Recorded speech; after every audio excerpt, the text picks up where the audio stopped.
Warning: Bitag Live Morning caters to mature audiences. Topics discussed are particularly on hot, timely, current issues purposely intended for Filipino viewers and listeners worldwide.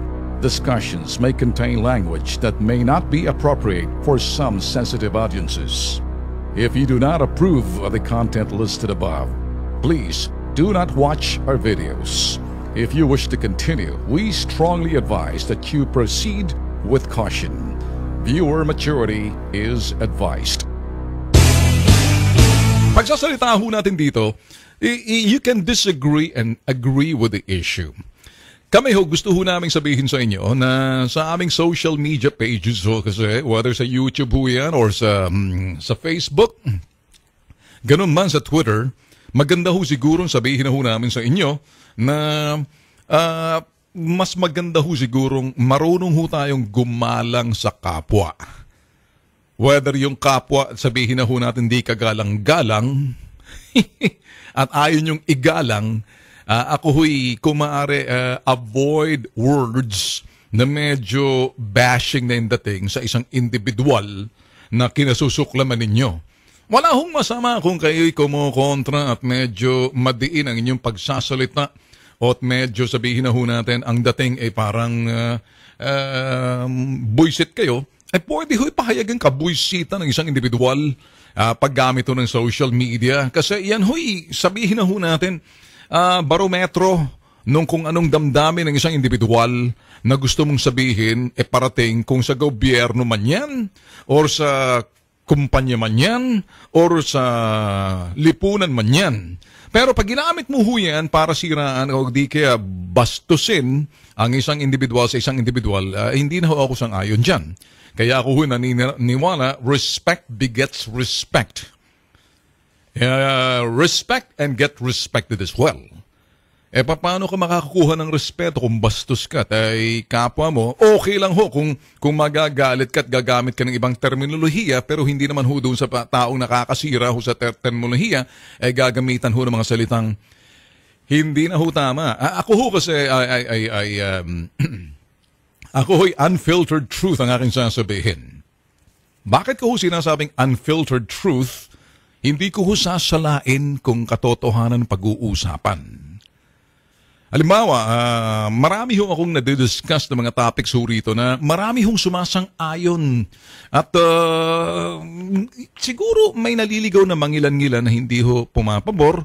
Pero ako ho, pag nagsusulat ko minsan, tinitingnan ko ho na hindi ho sanhi para doon ho magkaroon ng hatred or pagkagalit sa isang individual na hindi man ho sasang-ayon sa kanyang ginagawa. Pero ang kanyang pagkatao, intact pa rin. Gusto kong bigyan ng sinasabing respeto sa kanyang pagka-individual at pagkatao.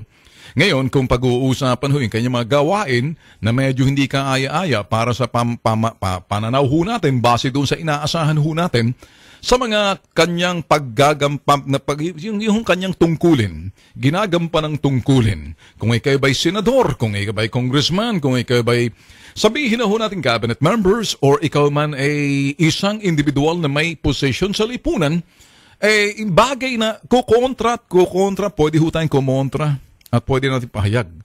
Ang wag lang ho mangyari, bastusan na parang binababoy na ho natin pagkatao. Isa ho dyan mga bossing, ako ho'y dito ho sa aking programa, I regret sometimes that I come up with some subtopics. And hindi ko agad napansin dahil kuminsan pag binabasa ko ng komento, doon na ho nakikita ko na ang isang tao parang kawawa naman. Halimbawa kay Leila de Lima, kay Senator Leila de Lima. After ho, doon sa mga nasasabi ko ho rito, may disagreement doon sa mga speculations kung tawagin ho natin, in search for truth na without basis and facts, tayo ho, ganun ho tayo, hinahanap ho natin. Pero pag nagre-react na ho kayo to the extent na parang nabababoy na ho yung tao, hindi na ho ako pabor doon. Pwede na ho kayo magalit. Wag lang ho yung mga katawagan at yun hong nakakasira na sa personahe ng isang individual at sa kanyang pagkatao, na yung kanyang pagkatao binababoy na natin. Kung nagkamali man ho at medyo hindi man ho tayo sabihin natin sang-ayon sa kanyang mga ginagawa, yan ho kasi gawain ho Doon ho tayo masuklam sa kanyang ginagawa, pero wag ho doon sa pagkatao ng isang individual na tinatanggalan na ho natin ng dangal at respeto. Maging malinaw ho ako kasi meron hong iba dyan na akala ho nila nung panahon ng dekada, ng 2010, 2011, na sila ho'y talagang pag pinag-uusapan ho yung social media, they even try to say na yung social journalism and people's journalism can be used as this and that. Kasi nung araw ho kasi, mga tao sanay pa ho sa mga text messages eh. Iilan pa lang hong gumagamit talaga ng mga social media, yung Facebook at Twitter. Diyan ho mga bagay na yan na kung saan ang mga nagbibigay ho ng pahayag ng kanilang opinion, depende rin sa site na kanilang binibisita, inassume ho nila na yung demographics, yung merkado, hindi na ho lalaki at para doon na lang sa mga mangilan-ngilan na intelihente at middle class at doon sa may baba na medyo may pagkamangmang at economic class, parang hindi ho masyado taas, hindi ho abot yung sinasabing social media and the way expressing things, yung paggamit ho ng new media as a site, and then yung respond ho ng mga tao by way of social media. Pero nung umabot na ho sa punto na naging yun hong paggamit ng social media, kahit sino na ho pwede magpahayag ng kalamdamdamin, parang unti-unti ho binubura na yung mga text messages na yan. Ba't ka pa magte-text kung kaya mo mag-Facebook? Ang sa akin mga boss, ngayon pa lang sinasabi ko, kung gagamit lang ho tayo ng mga social media pages na mga hindi ho sa atin, tingnan ho muna natin yung mga sinasabi ho natin na hindi ho tayo ng bababoy sa kapwa natin at hindi lang pambababoy, pambabastos na sa individual. Okay lang ho kung gusto niyo maging bastos sa gawain niya, pero kumari ho ba, sa galit ho kasi po pwede, pero sa pagkatao hindi na. It's not the breed, it's the deed. Sa gawain ho wag ho sa pagkatao. Ano man ang breeding ng pagkatao na yun, wag na ho natin pakialaman. Tingnan na lang ho natin sa kanyang mga ginagawa.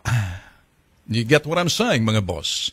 Ako ho kasi, openly, and I'll make my public declaration, I regretted na when I say put in some topics and subtopics after the fact na ina-upload ho namin sa YouTube and sa social media, I make some statements so I could get a stimulus.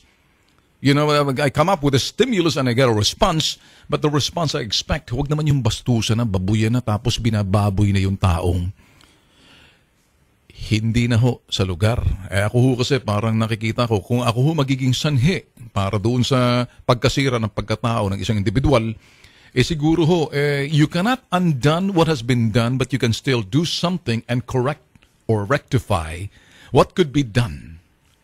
Hindi mo na pwedeng gawin yung mga bagay na nagawa at nangyari na, subalit magagawa mo pa rin na medyo ayusin at ilagay sa tama at ilagay sa sinasabi ho natin sa estado na kung saan magkaroon man lang ng mapukaw man lang yung mga individual ang paggamit ng social media, hindi ho bastusan.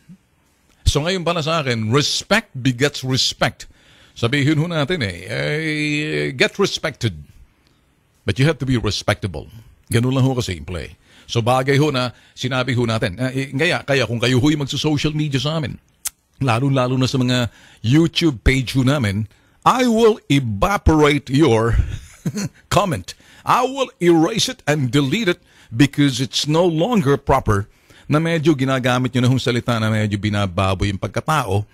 Pwede ho yun sa kahit na hindi ho ako yung issue.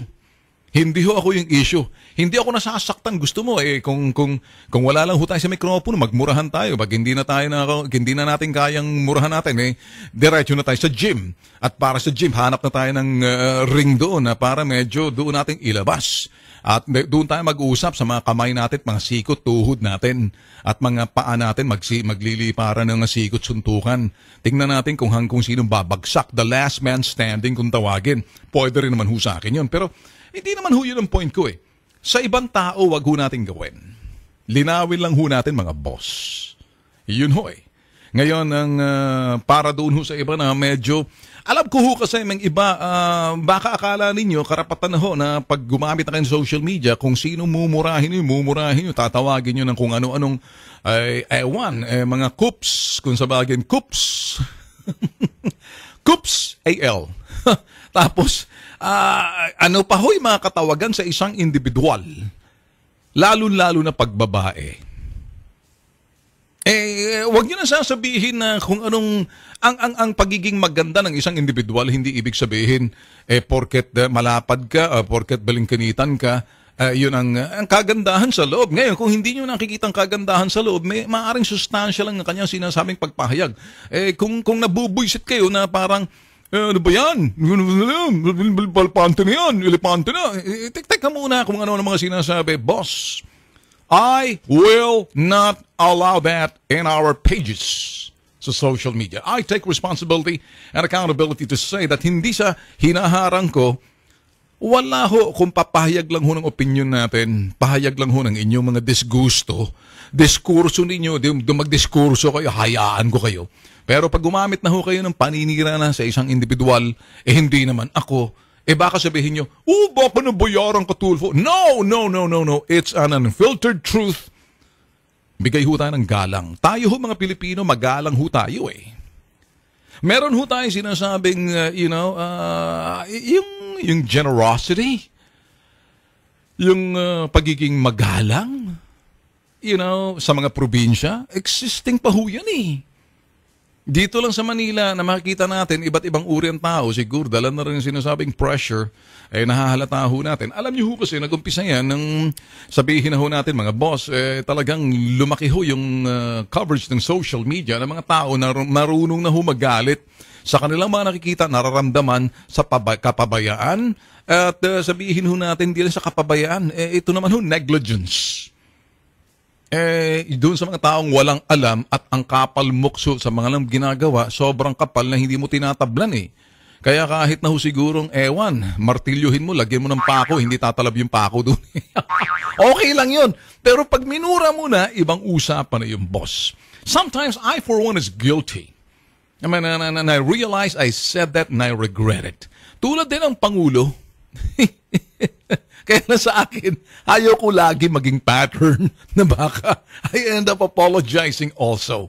Lahat ho tayo nagkakamali at pagkakamali ho natin, pwede ho natin magawa ng paraan o wala tayong gagawin o hayaan na lang natin hanggat sa lumala yan, hanggat sa lumala, ay hindi naman ho siguro tama ho yun.